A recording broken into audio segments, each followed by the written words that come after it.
The problem is the monopoly game, which is controlled by the Federal Reserve, the private bank, which is actually controlled out of London, is manipulating all the dollars to put them out, put more and more people into debt. So the illusion of equity they have in real estate is coming apart. The players that are analyzing everything are expecting massive foreclosures next year and the beginning of what we call the recession it's going to be worse than 29. It's your house that you're living in. You think you own it. You don't. Right. You have contractual right to transfer the airspace, subject to you paying taxes to the state. Right. Or the Global 2000 discussions that we had. The real problem that they have, as Kissinger says, is there's just too many people on the planet. And 40% of the world, 2 billion of us, exist on less than $2 a day. The summary of the Global 2000 report I put up on my website, nohoax.com. Right. But if you look at it, it makes sense to get rid of people. So what they said, they're going to make godlike decisions on who lives and who dies. Now, obviously, some of the meetings we sat on, we were planning on using neutron bombs on the major cities, because that contains most of what they call... You actually heard this? I sat in on the meetings. I was in the game big time. In fact, I was making such a mess, they decided rather than kill me, which they could, they just invited me into the inner group and asked me to be the finance chairman. And at that point, I probably would have been in, Secretary of the Treasury or something, whatever they wanted to do with me. What I was doing prior to that, so, making it right, I would volunteer to become a president of a company. And I'd go in and liquidate it. And we get rid of the expendable containers. That was my job. Expendable containers meaning human beings? That's right. Yeah, it's amazing. That's well, really that was inside vernacular, wasn't it? Yeah. Oh, well, that's what we used at that time. I mean, it went from there to useless eaters today.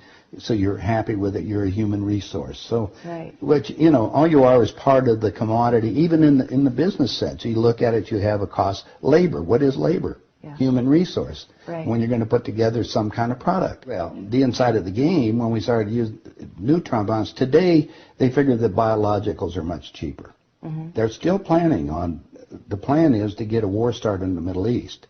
And they're still planning on using a neutron bomb, or one of the bombs that they've got developed on Israel. Mm-hmm. And that's to begin World War III, which is all in the cards. And it's going to happen. They even put a monument up for this whole program. It's called the Georgia Guidestones. Outside of Atlanta, and they've got it all set down there. It's all in 8 languages. Basically, it's fait accompli as far as they're concerned. It's just to get the thing going in the Middle East, and it's not going fast enough. I mean, Carter put this thing in, so we have the Plan 2000, with the war starting in the year 2000 in the Middle East. Right. Reduce the population of the planet down to 500 million, have one world currency under the Homeland Security, or FEMA if you want to call it. They're going to declare an emergency, which are going to shut down everything. My friends, my CIA associates, I don't even call them friends anymore. CIA is crooks in action. Yeah. They're all professional liars. Yeah. I mean, they got to be if they have that job. Yeah. So that you have to look at what they're doing. Anyway, they're so concerned, they're leaving the country too. Most of them are going to Latin America. Meanwhile, they're closing in every day right now, just closing in to make it so we're going to be set up in these enemy prisoner of war camps. I published a book. It's called Chaos in America. Mm-hmm. In it, I was asked to build an enemy prisoner of war camp. I put the contract in this book. So you can read it for yourself. This is in downtown Las Vegas, right on the railroad tracks. It says enemy prisoner of war camp. They're all on top. And they're building them all the way across the United States right now. Bush signed an executive order taking the old forts and the army places that we shut down to get those organized to hold the so-called dissidents. Now, what's the definition of a dissident? And the problem is that we're going to enslave ourselves because most of the people want to keep having food coming in, and you're going to follow the line. You're just walking yourself into your own prison camp. Then we're going to come down to the extermination, just like World War II. Well, Phil and I have lectured together. I know Phil's not. He's dead now. Yeah, I know he's dead. And so what about what he was saying about the number of bases at that time? I think it was 129 bases before he died. Underground had already been built. Is that all for the elite? Yeah. Really? What are they going to do with the rest of the people? They just get rid of them, leave them above ground, and be radiated. Now, my son happens to be a nuclear physicist. Mm-hmm. Spent the last 3.5 years in a secret city in Russia. They're about 12 years ahead of us. They have 22,000 nuclear warheads. And of course, we're the target.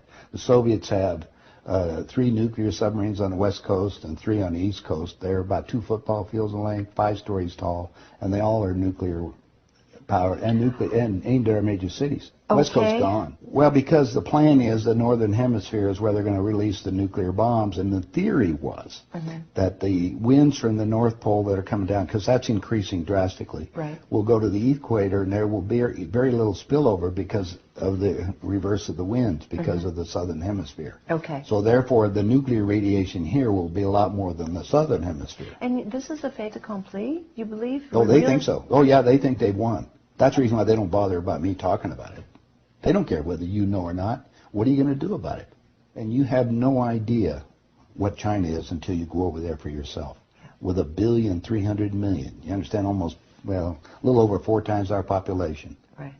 It's, I spent some time over there and I had some government friends. They think what they're going to do is let the West go have its fight. And then they want to clean up. They say it's been 5,000 years. We want to run the world when we get through. And what they're doing? Acquiring all the assets. They figure that Canada and the United States, the property there will, the food growing areas will be enough to take care of their people. And that's what they're looking at. Why are they? I mean, they bought so oil. the U.S. will become a resource. Yeah. Whatever's left of it. Whatever's left of it. Yeah. You seem to be in a unique position to be able to put a fair amount of this together, which is quite interesting. Well, I walk my talk. I played the game. You played the game. You know one level of it. And I know. I used to play around with the world leaders, so I know what they're planning on doing. What change of heart? What happened in you that made you decide to share this information that happens at the inside levels? Well, it come back to a moral situation that happened to me, I think. When I flew to Aspen. I brought my 2 daughters up there so they could go skiing. And when I was invited to this meeting. When I walked into the room, the world leaders were there. And that's when they asked me to be the finance chairman. As they said, we'd like you to be the finance chairman for the next president of the United States. And the first thing I asked is, why me? And they said, well, we owe you a favor. Remember I told you I volunteered to be president of companies as I went down. And then you liquidate, yeah. I didn't charge them anything for it. It was just a game. I see.